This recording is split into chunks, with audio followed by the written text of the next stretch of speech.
Hola, Hola. señor Cyrulnik. Me llamo Violeta. Hola, Violeta. Yo soy psicóloga. Y estoy muy contenta de que esté hoy con nosotros para compartir un poco de lo que sabe. Para empezar, nos gustaría hablar del término resiliencia, por el cual es usted una persona de referencia a nivel mundial. Da la impresión de que, últimamente, el término resiliencia está de moda. Mucha gente habla de él. ¿Podría explicarnos un poco en qué consiste la resiliencia? La definición de la resiliencia no puede ser más sencilla.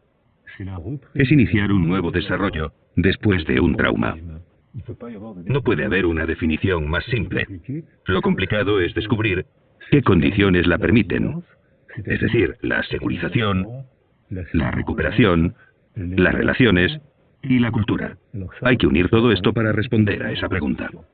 ¿Cuáles son las características de una persona resiliente? Depende de la manera en que se construye la personalidad. Si alguien desde el nacimiento, e incluso antes, ha recibido improntas biológicas que lo fortalezcan, se desarrollará. Y si le ocurre una desgracia, sabrá enfrentarse mejor a ella. Ahí hablaríamos de resistencia.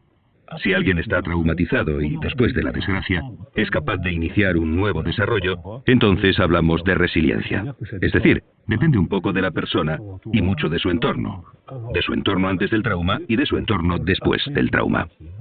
¿Cómo podemos ayudar a un niño para que sea más resiliente? Tanto en casa como en el colegio. Para que el niño pueda adquirir los factores que le permitirán ser resiliente, de entrada hay que transmitirle seguridad. Primero hay que darle seguridad a su madre. Estadísticamente son las mujeres quienes se encargan de los niños. Por eso tiene que sentirse segura. Y ella, involuntariamente, transmite esa seguridad, que es lo que da seguridad al niño.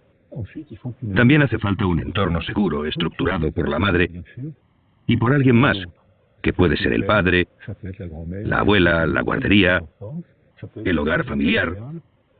Si el entorno seguro protege al bebé, al niño, cuando llega al colegio, ya ha adquirido el placer de aprender.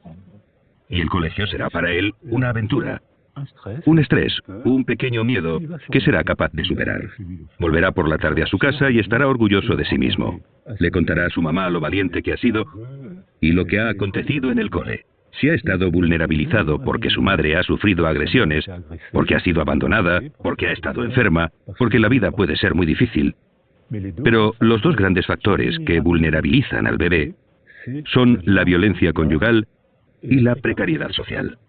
Es decir, que si alrededor del niño hay violencia conyugal, quien sufre es el bebé aunque nadie lo toque. Si los padres viven en la precariedad social, algo que cada vez es más frecuente, son padres que no están disponibles, no tienen ganas de jugar con el niño, están tristes, y el entorno que envuelve al niño no le aporta seguridad. Y por eso vemos grupos de niños que no se sienten seguros, que llegan al colegio y le tienen miedo, no les gusta nada. Estos niños lo tienen difícil para ser buenos estudiantes. No es porque tengan un cerebro peor, sino porque no han sentido seguridad desde que empezó a construirse su personalidad. Hemos hablado varias veces sobre segurizar a los niños. ¿Podría explicarnos a qué se refiere cuando habla de segurizar a los niños? La definición de segurización es crear un apego familiar. Y el apego, el amor, es algo flamante. Es fiebre, es ardor.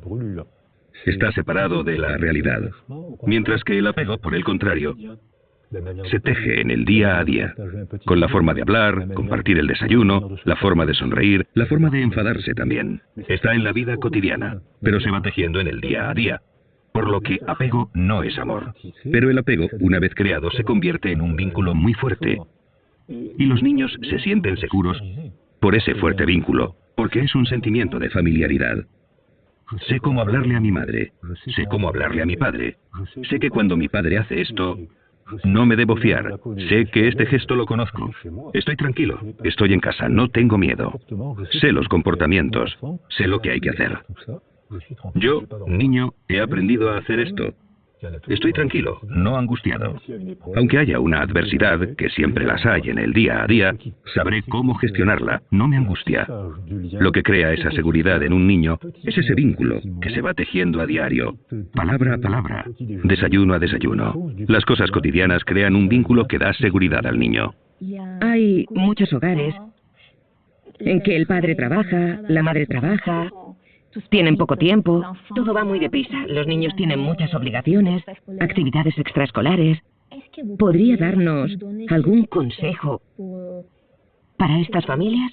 ¿Para que sus hijos y su entorno se sientan más seguros? Para que en estas familias haya seguridad, hay una palabra mágica: ralentizar. Y que aprendan a cantar o a hacer deporte con sus hijos. Actualmente los occidentales vivimos en la cultura del sprint y nos sale carísimo. Los bebés estadounidenses tienen cada vez más ansiedad. Los bebés, porque Estados Unidos vive en la cultura del sprint que ha llegado a Europa, menos al norte de Europa. Allí, al contrario, aprenden a montar en bici, aprenden teatro, aprenden a usar la palabra, aprenden la lentitud, aprenden a cocinar. Yo lo he visto en Helsinki. En el colegio hay clases de cocina donde niños y niñas preparan platos e invitan a la clase de al lado. Y te aseguro que los niños lo hacen bien. Es decir, que, por lo tanto, cuando llegan a la edad adulta, son excelentes. En clase, en ciencias, en arte, son excelentes. Hay un 1% de analfabetismo. En Francia estamos entre el 12 y el 15%. Un analfabeto será infeliz toda su vida. El 1% en Finlandia, 12 a 15% en Francia. En los países del norte de Europa había muchos suicidios, probablemente debido a la falta de sol, pero han reducido en 10 años la tasa de suicidio en un 40%, cambiando la cultura. Es decir, que tenemos la posibilidad de intervenir. Y, por supuesto, hay que ralentizar y divertirse para aprender el arte de vivir. ¿Tienen los profesores en el colegio la posibilidad de ayudar a los niños ante situaciones así? Los países del norte de Europa responden a su pregunta. Es decir, Noruega, Finlandia, Suecia responden a esta pregunta. Allí tienen una estrategia educativa muy distinta de la nuestra, y aún más de los países orientales como Japón o China. En los países orientales hacen sprintar a los niños, y el colegio es tan violento que los japoneses me han dicho que es una forma de maltrato. Los países del norte de Europa hacen lo contrario, ralentizan a los niños y así les dan seguridad. Los niños aprenden a resolver problemas con facilidad, por lo que tienen buena autoestima. Por eso, a los 15 años, cuando hacen las evaluaciones escolares, las pruebas PISA determinadas por la UNESCO, los finlandeses son medalla de oro, pese a que ralentizan todo lo posible el desarrollo de los niños. Pero ralentizándolos, les dan confianza, y los niños con confianza aprenden a jugar a aprender. Se lo pasan bien aprendiendo. Recuperan el retraso en pocos años, y a los 15 años son medalla de oro en las evaluaciones de la UNESCO. Si no hemos adquirido la resiliencia en la infancia, ¿todavía podemos aprenderla en la edad adulta? La resiliencia está en marcha toda la vida, pero los primeros años son muy importantes. Es como una partida de ajedrez. Los primeros movimientos son muy importantes, pero mientras la partida no haya terminado, siguen quedando buenos movimientos. La resiliencia no es la misma cuando somos niños, antes de hablar, cuando somos niños y sabemos hablar, cuando somos adolescentes o cuando somos personas adultas. Los casos que accionan la resiliencia no serán los mismos. La resiliencia funciona mucho peor pasados los 120 años. Ahí funciona peor. ¿Podría dar algún consejo específico para los adultos que quieran desarrollar la resiliencia? El primer consejo es que no se queden solos. Cuando sufrimos un trauma, estamos tan tristes que nos hacemos un ovillo, apretamos los dientes y nos aislamos. Y esto solo agrava, ya que el recuerdo de la herida se refuerza más y más. Solo pensamos en eso y agravamos el sufrimiento. Así que el primer consejo sería luchar contra uno mismo si nos apetece aislarnos. Y sobre todo, hay que hablar o quedar con la gente con la que tengamos confianza. Puede ser la mujer, el marido, la madre, un amigo, un cura, un monitor de deporte, alguien con quien tengamos confianza. Y no tenemos por qué empezar a hablar de inmediato. Primero tenemos que sentirnos seguros, como los niños. Y luego, cuando nos sentimos seguros, podemos reflexionar y podemos empezar a hablar. Aunque no hayamos sufrido un trauma grave, hay cosas cotidianas que pueden influirnos. Un divorcio, un despido. ¿Cómo pueden superarse estas cosas? Es imposible hacer un baremo de traumas. Si alguien ha sido vulnerabilizado durante su desarrollo, todo puede convertirse en trauma. Todo puede ser herida. Una mudanza, una mala palabra, porque se le ha vulnerabilizado antes del suceso. Si antes del suceso ha sido reforzado durante el desarrollo, será muy difícil que se traumatice. Hay gente que atraviesa adversidades tremendas y sufren, pero no desarrollan trastorno por estrés postraumático. Y al contrario, hay gente que ha sido vulnerabilizada, debilitada durante su desarrollo por vivir en la precariedad social, por la violencia conyugal, por haber sufrido y no haberlo podido expresar, por haber ocultado el sufrimiento. En estos casos, cualquier suceso puede dañar muy profundamente. La diferencia entre el sufrimiento y el trauma es que ahora podemos ver el trauma mediante imágenes cerebrales. Podemos ver cómo funciona el cerebro. Durante un trauma el cerebro se apaga. No funciona o funciona mal. Mientras que en el sufrimiento el cerebro no se apaga. Estás afligido, ansioso, triste, enfadado, pero el cerebro funciona. Mientras que en un trauma se ralentiza, no funciona. Solo muestra colores apagados. Azul, verde, gris. Cuando el cerebro funciona bien, porque estamos positivamente estimulados o contentos, el cerebro trabaja y consume energía, y se ve rojo, verde, amarillo, y se desplaza por todo el cerebro. Hablamos de trauma si el cerebro se apaga. Cuando estamos, como en boxeo, KO. Sin embargo, hablamos de adversidad si sufrimos, pero el cerebro sigue funcionando bien. Y funciona bien si ha sido reforzado durante el desarrollo, en la infancia temprana. Y al contrario, es frágil si hemos sido fragilizados durante la infancia temprana. No podemos señalar una causa-efecto. No podemos decir que un trauma causa mucho daño. Dependerá de la manera en que nos hayamos construido antes de enfrentarnos a la desgracia o la dificultad.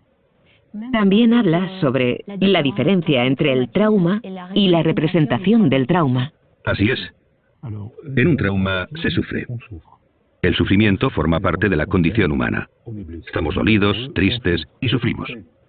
Pero después, cuando representamos lo que nos ha pasado, si estamos bien rodeados, si tenemos apoyo y tenemos la posibilidad de reflexionar, de pensar, sufrimos en lo real, pero pronto dejamos de sufrir en la representación de lo real. Pero si nos quedamos solos, solo pensamos en la desgracia. ¿Por qué me ha hecho esto? ¿Por qué he respondido así? ¿Por qué no me defendí?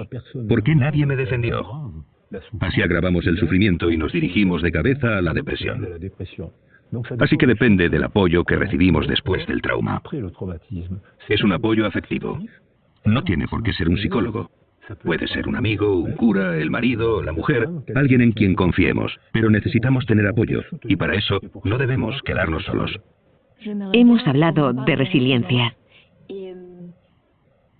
Su historia personal es una inspiración para nosotros, porque a pesar de una situación difícil, lo ha superado todo. ¿Podría compartir con nosotros su historia personal?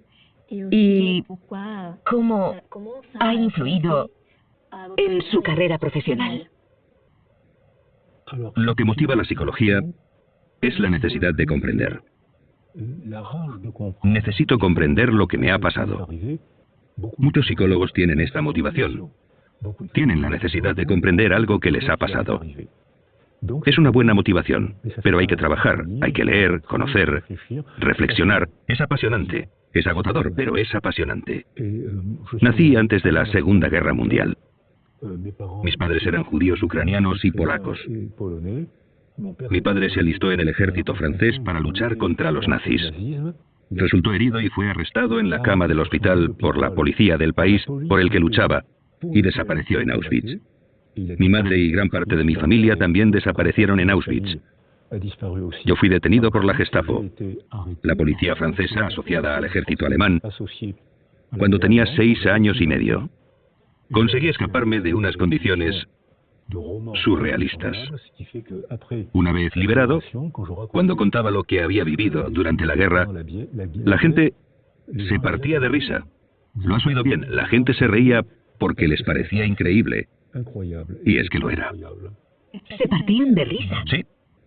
La gente creía que me inventaba las historias. Creían que eran cosas que me había inventado. Luego, en 1982 u 83, escribí mi primer libro. Me invitaron a la televisión francesa en Burdeos, donde me habían arrestado, y alguien llamó por teléfono a un periodista y dijo: ¿ese no es el pequeño Boris al que ayudé a escapar? Y dejó su número de teléfono y su dirección. Llamé a un taxi y fui a ver a esta mujer, que era enfermera de la Cruz Roja. Yo tenía 6 años cuando me escapé. No podía irme muy lejos. Me hizo señas para que me escondiera bajo el cuerpo de una señora moribunda y el coche se marchó. De 1.700 personas arrestadas, hubo 2 supervivientes, esta señora y yo, que me había escondido debajo de ella. Me reencontré gracias a la televisión de Burdeos con todos los testigos de mi fuga. Ahora tengo relación de amistad con ellos y con sus hijos, y les contamos esta historia sonriendo. Porque algo que fue una tragedia durante y después de la guerra, con el paso del tiempo y después de haber trabajado, de haber hecho por comprender por qué los hombres de un país culto, porque Alemania era el país más culto de Occidente en los años 30, país de científicos, músicos. Había un jazz en Alemania muy alegre, precioso. Era el país más culto de Occidente.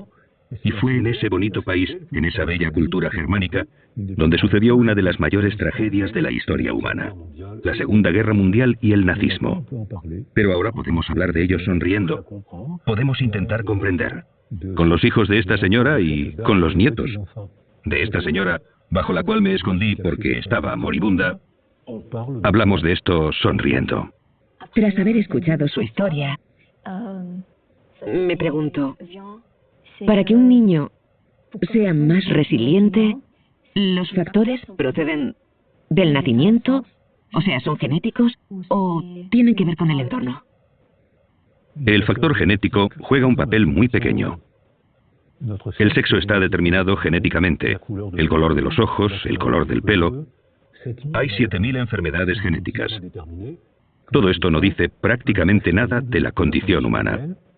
No he hablado del desarrollo del bebé en el interior de la madre las últimas semanas de embarazo. Ahora sabemos que hay una comunicación intensa entre la madre y el bebé. No he hablado del entorno seguro, no he hablado del colegio, no he hablado de la cultura. El factor genético existe, pero no dice casi nada de la condición humana. Así que sí, la genética afecta, pero muy, muy poco. Todo lo demás es afectivo y cultural. ¿Vivir un trauma o vivir una situación de aislamiento afectivo, de carencia, puede afectar al desarrollo neurológico de un niño? Esta cuestión es importante. Sabemos desde la Segunda Guerra Mundial que los niños, los ingleses que estuvieron bajo el bombardeo del ejército nazi, quedaron muy traumatizados. Vieron morir a sus padres y ellos quedaron enterrados entre los escombros. Fueron acogidos por Anna Freud, la hija de Sigmund Freud. Estaban acogidos en Hampstead, un barrio de Londres. Todos estos niños tenían un retraso en el desarrollo y no se sabía explicar.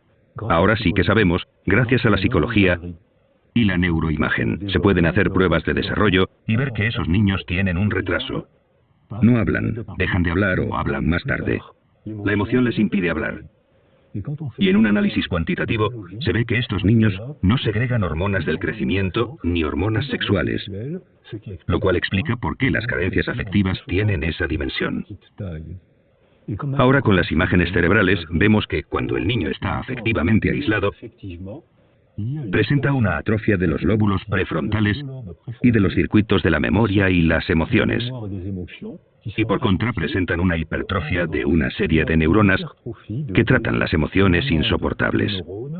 Esto hace que los niños que han estado aislados o privados de afecto en la edad temprana, más adelante y durante toda la vida, si los dejan solos, interpretan toda información como una agresión. Tienen miedo de todo. Se sienten agredidos por todo. No hay que mirar en el contexto, sino en la infancia temprana, cuando fueron privados de afecto. Se tienen que tomar decisiones políticas. Las mujeres embarazadas tienen que estar tranquilas. Hay que permitir que organicen un entorno seguro desde el primer mes, con la madre, claro, y con el padre o con la abuelita. Y hay que cambiar la estructura educativa para dar seguridad a los niños, en lugar de fustigarlos para obtener buenos resultados escolares. A partir de entonces, habrá cada vez más niños resilientes. No se acabarán las adversidades de la vida, pero podrán afrontarlas mejor y no serán prisioneros de la desgracia. Sabemos que entre las personas que han vivido situaciones de vida difíciles, hay muchos pintores, cineastas, escritores. ¿Tiene el cerebro alguna manera de superar o de defenderse cuando vivimos situaciones difíciles? La vida es apasionante y difícil. Suprimir la tragedia de la condición humana. Si cerramos las bibliotecas, suprimimos el cine, acabamos con el teatro. Todas las producciones artísticas están hechas para superar la tragedia. Las películas cuentan tragedias, cuentan historias emotivas de gente, de niños que consiguen superar la tragedia.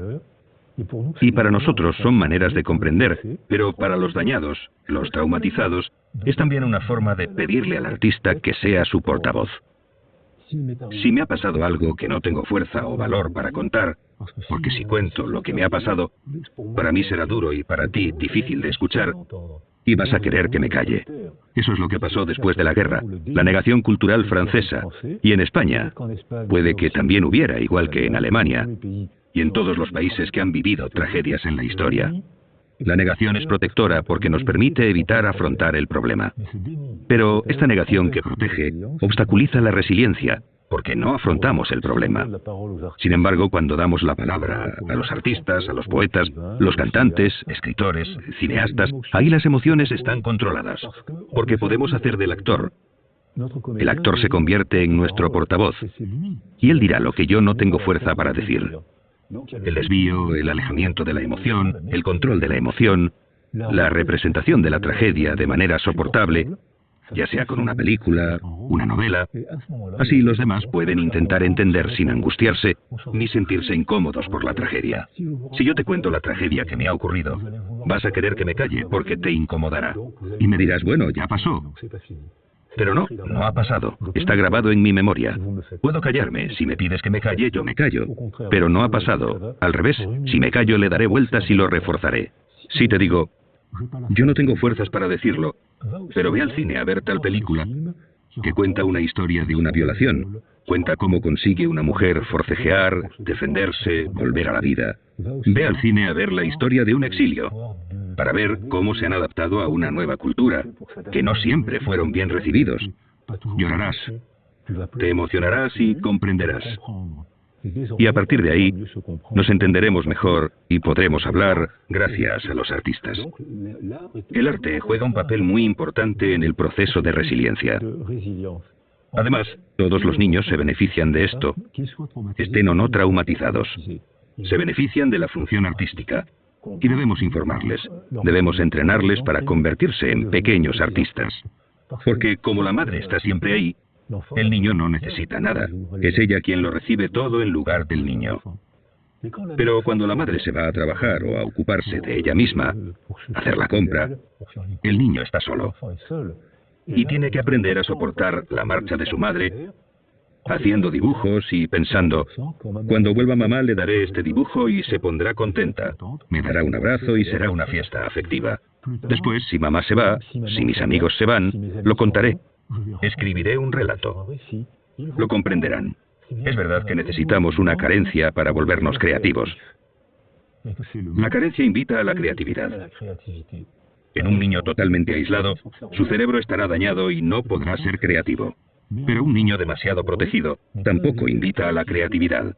Entonces la madre, el padre, tienen que estar ahí para darle seguridad y de vez en cuando considerarse a sí mismos como personas para dejar un espacio vacío al niño, para que el niño dibuje, invente un cuento, una novelita, para esperar el retorno de la madre. Es la carencia lo que invita a la creatividad. Entonces, cuando habla de resiliencia, también habla de altruismo. ¿Existe una relación entre el altruismo y la resiliencia? Hemos leído que hay mecanismos de defensa psicológicos positivos. ¿Puede hablarnos un poco del altruismo y estos mecanismos? Cuando hemos vivido una tragedia, estamos a la defensiva. Necesitamos defendernos. Y cuando retomamos nuestra vida y sufrimos menos, muy a menudo a la gente le nace un deseo altruista. Tienen ganas de ayudar a otros, porque saben lo que es el sufrimiento. Muchos psicólogos se hacen altruistas porque han tenido un problema, un sufrimiento en la infancia que los lleva a... Les interesa el mundo de los otros.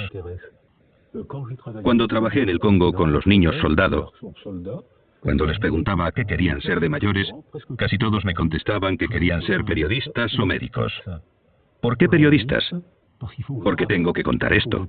Tengo que dar testimonio de lo que ocurre cuando un niño se transforma en soldado. ¿Y por qué médicos?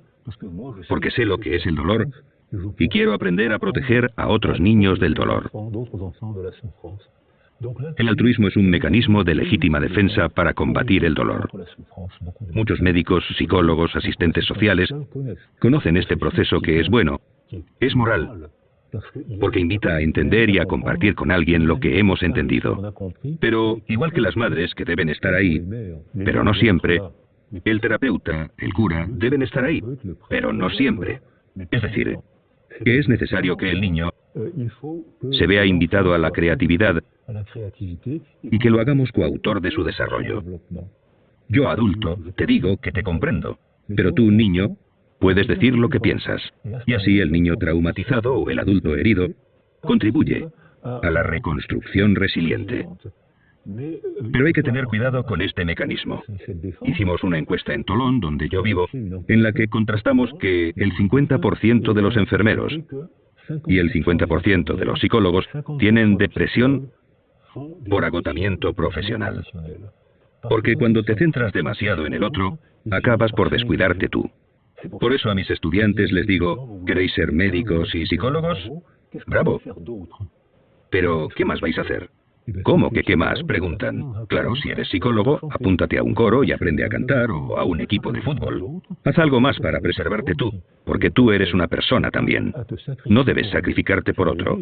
Ayudas a los demás porque es tu vocación, es tu formación, y está muy bien que ayudes a otros. Pero tú también eres una persona, y si te despersonalizas caerás en depresión y no les serás útil a los demás.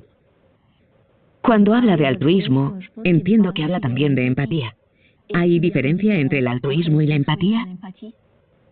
Efectivamente, la empatía es la capacidad de descentralizarse uno mismo para representar el mundo de otro. Los niños privados de afecto y los niños aislados sensorialmente, si no tienen a nadie, no pueden aprender empatía. Si solo se tienen a sí mismos, se balancean, se vuelven grises, se hieren, se dan cabezazos contra la pared, se mutilan en la adolescencia. Si no hay alteridad, uno mismo es su única alteridad. No hay altruismo porque no hay empatía, debido a la carencia afectiva precoz, muy precoz. Hay pedagogía de la empatía. Si creamos un entorno seguro para el niño, una vez se sienta seguro, aprenderá a descubrir al otro. Pero solo puede ocurrir si se siente seguro. Entonces se interesará por el otro e iniciará un proceso de altruismo. Como me contaban los niños soldado, como sé lo que es el dolor y sé lo que hay que hacer, voy a ser altruista. Es un camino sistémico. Es un sistema, no una causa que explica un efecto. Es todo un sistema que evoluciona y está constantemente sometido a las presiones del entorno. Así desarrollamos la empatía y aprendemos el placer de descubrir el mundo mental de los demás, otras religiones, otras culturas, y ver que son interesantes. Pero esto obliga a viajar, a leer, a conocer. Es apasionante y agotador. ¿Podría explicarnos para los niños, en los colegios, en la sociedad actual, aunque no hayan vivido traumas graves, cómo podemos trabajar con ellos la empatía? Por parte de los profesores, el centro educativo, los padres. Eso es lo que nos pidió Macron, el presidente de Francia. Le enviamos no hace mucho un informe sobre jardines de infancia que fue muy bien recibido por el presidente, los medios, los periodistas y las familias. Hay que introducirlo en el colegio, en las guarderías incluso. Nosotros trabajamos con músicos, musicólogos y neurólogos asociados. Sabemos que un niño que toca un instrumento estimula el lóbulo temporal izquierdo. Gracias a la neuroimagen hemos visto imágenes y vídeos. La zona temporal izquierda es la que trabaja el lenguaje. Los niños que tocan un instrumento hablan mejor y hablan antes que aquellos que no tocan ningún instrumento musical. Y los que no saben tocar ningún instrumento, los metemos a cantar en un coro. Hemos constatado que los niños que hacen música socializan con más facilidad porque se sienten confiados con los demás. La confianza es el verdadero tranquilizante. Se sienten familiarizados con los demás, hablan con más facilidad, aprenden rituales de interacción. Por eso socializan más fácilmente. Les gusta la escuela y tienen un buen rendimiento escolar. Con la música y el deporte en el colegio. Al hacer deporte estimulamos el cerebro y funciona mejor. Mientras que ahora en Occidente, ¿qué padece todo el mundo? Enfermedades derivadas del sedentarismo, porque hemos descuidado nuestro cuerpo. También el dibujo, el teatro y el cine son excelentes para desarrollar la empatía. ¿Crees que la tuya es la única religión válida y que los demás son infieles por creer en otro Dios? Pues te pongo una película de 1 hora de un niño que cree en un Dios distinto del tuyo y verás que son seres humanos como tú, solo que creen, por su cultura, en otro Dios. Es entretenido, es interesante, a veces es irritante, pero es la condición humana. Por tanto, las obras de arte muy pronto, desde la guardería. Los cuentos enseñan a los niños a expresarse. Y luego hablamos de la moraleja del cuento. ¿Por qué le roban el queso al cuervo? Porque se deja engañar por la zorra. Podemos trabajar las moralejas con cuentos infantiles. Les contamos una historia bonita y les invitamos a convertirse en pequeños filósofos. Y esos pequeños filósofos son inteligentísimos desde bien pronto. El otro día hablaba con una pequeña filósofa de 5 o 6 años. Hablábamos de la muerte, porque cuando los niños descubren la muerte, es un problema metafísico, es importante para ellos. Le pregunto a mi pequeña filósofa qué es la muerte para ella, y me dice, muy fácil, te caes, te quedas frío, te llevan al hospital, te calientan y vuelves. Esto nos permitió hablar de la representación del tiempo en el plano filosófico, con una pequeña filósofa de 5 años que lo entendía todo. Entonces creo que el arte, introducido muy pronto en el colegio, la música, el deporte, porque el deporte es una forma de arte, el arte, el deporte, el dibujo, el cine, el teatro, forman parte de la condición educativa, desarrollan la empatía y permiten aprender a convivir mejor. Hay una frase que dice, el dolor es inevitable, el sufrimiento es opcional. ¿Qué opina usted sobre esta frase? Es magnífica. Porque el dolor, todos los mamíferos sienten el dolor igual. Por ejemplo, nos quemamos la piel. Hay un trayecto que la une con la médula espinal, llega a la base del cerebro y llega al córtex. Todos los mamíferos sienten el dolor igual. Pero no todos los mamíferos sienten el sufrimiento igual. Si un mamífero o un bebé humano ha recibido seguridad durante su desarrollo por su madre, su padre, la familia, el colegio, el vecindario, las palabras, el teatro, todo eso, cuando recibe un golpe, le duele. Eso es el dolor. El sufrimiento es otra cosa. Si ha tenido una infancia segura, sufrirá mucho menos que alguien que no la ha tenido de pequeño y que percibe la sensación del dolor de forma exacerbada, amplificada. El dolor sin sentido aún duele más. Los seres humanos vivimos en un mundo de sentido. Necesitamos tener sueños y tener recuerdos para darle una dirección a nuestra vida. Si nuestra dirección viene de un dolor no superado, sin resiliencia, Al recibir un golpe sufrimos muchísimo y sin posibilidad de modificar ese sufrimiento. Si hemos crecido fortalecidos y con seguridad, recibimos el mismo golpe, una tragedia. Pero hemos aprendido a ser más fuertes que el sufrimiento, que el dolor, y entonces sufrimos menos. Sufrimos una sola vez, como los animales. Y además, si hacemos algo con ese dolor, ese sufrimiento, habremos transformado el sufrimiento en obra de arte. Entre los artistas, entre la gente del cine, se da un número inusualmente alto de niños privados de afecto que se refugian en el cine, que hacen películas muy bonitas y emotivas, porque al haber sido heridos, han encontrado un medio para transformar esa herida y convertirla en producción artística. La mayoría de las obras de arte son confesiones autobiográficas. Me gustaría que hablásemos de una cuestión de actualidad.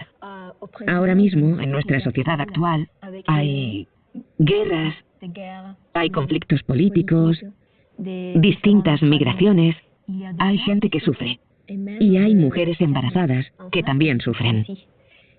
¿Puede esto afectar al desarrollo del niño que todavía no ha nacido, igual que a la gente que ha sufrido? Esta es una pregunta muy científica que se investiga desde hace 10 o 15 años. Es objeto de estudios israelíes con mujeres embarazadas traumatizadas por los atentados. Mujeres israelíes y palestinas que acudieron a consulta por síntomas de estrés postraumático. Estas mujeres, 170 mujeres embarazadas, trajeron al mundo a 170 bebés y todos presentaban ya una alteración cerebral. Todos tenían ya un mal funcionamiento cerebral. Si hubiésemos dejado solas a esas mujeres, los bebés habrían empezado su vida con una grave deficiencia neurológica. Esto no ocurrió. Las mujeres estuvieron arropadas, los bebés también. Y esto activó un proceso de resiliencia más o menos sencillo. Algunas de las mujeres y de los bebés iniciaron rápidamente el proceso de resiliencia. Para otras fue más difícil y otras no pudieron. Este fue el primer trabajo que se llevó a cabo en Tel Aviv. Después llegaron los investigadores en biología y demostraron que cuando el estrés forma parte de la vida. Todos vivimos momentos de estrés. Cuando tienes exámenes, sufres estrés. Forma parte de la vida, pero superas ese estrés y te enorgulleces por ello. Forma parte de la vida y no debemos privar a los niños del estrés. Pero si el estrés es demasiado fuerte, intenso, prolongado, y si dejamos al niño solo, el exceso de cortisol y de catecolaminas, es decir, las sustancias del estrés, termina por dañar las células cerebrales y el cerebro queda alterado por haber dejado a la mujer y al niño solos. Es decir, hemos dejado que las sustancias del estrés se conviertan en tóxicas para el cerebro. Hoy sabemos que los extremos de los cromosomas reciben unos fragmentos llamados radicales metilo. Son fragmentos que obstruyen la expresión del cromosoma. Es decir, el cromosoma no cambia, pero las obstrucciones causadas por este exceso de sustancias tóxicas hacen como tapones que hemos fotografiado. Se ven manchas negras. Una cinta genética sana, con obstrucciones, no se expresa igual en absoluto. Por eso, no podemos señalar que el problema sea innato o de adquisición. Porque la cinta de cromosoma no se ha modificado. No es una mutación, es la misma cinta. La expresión sí que cambia por completo, según la estructura del medio. Se empezó a hacer en animales, y se vio una misma cinta genética de rata. Si dejamos que la rata se desarrolle en un medio pacífico, se convertirá en una rata grande, gorda, mansa, con una larga esperanza de vida. Con el mismo tipo de rata, si la ponemos en un medio de estrés, de alerta, de agresión constante, se convierte en una rata pequeña, arisca y negativa, hiperkinética, es decir, muy ajetreada, y con una esperanza de vida muy reducida. Es la misma cinta genética que experimentalmente hemos hecho que se exprese de manera totalmente diferente, morfológicamente, a nivel de comportamiento y de la esperanza de vida. Por lo que el problema de lo innato y lo adquirido es un sinsentido absoluto. Esto también quiere decir que nosotros, los seres humanos, los políticos, filósofos, padres, somos responsables porque ahora sabemos que podemos y debemos intervenir en el medio que nos afecta. No somos seres pasivos. Tenemos la posibilidad de intervenir en el medio. Actualmente, la acción de los seres humanos sobre el medio es de degradación. ¿Qué sugerencia podemos hacer a la sociedad para prever este problema? Tenemos que hacer como los países del norte de Europa. Ralentizar, desarrollar las actividades deportivas y artísticas para reforzar los vínculos que desarrollan la familiaridad. Y hay que hacer frente a las adversidades reales. Hay que trabajar, hay que estresarse por un examen. Esos son problemas reales. Pero hay que estar preparado para afrontar esas adversidades. Si hemos sido abandonados, tenemos miedo de todo.